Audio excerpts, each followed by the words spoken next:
नवा साल के सेती छत्तीसगढ़ के जम्मो देवालय मन में आदि मन के भीड़ भड़ाका देखेगी से और पिकनिक स्पॉट में स्पेसिफिक सबो झन ला स्पॉट करेगी से सबो झन परिवार के संग एंजॉय करत देखेंगे। और देखा हमारी एक खास रिपोर्ट उतलंगा न्यूज में।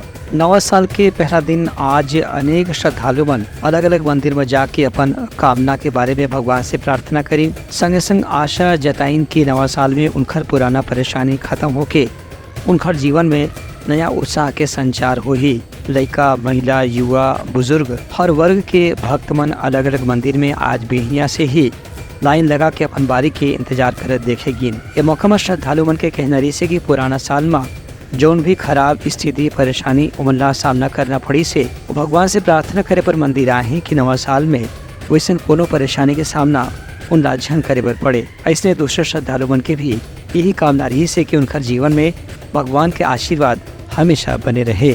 Bureau report, Uttarakhand news.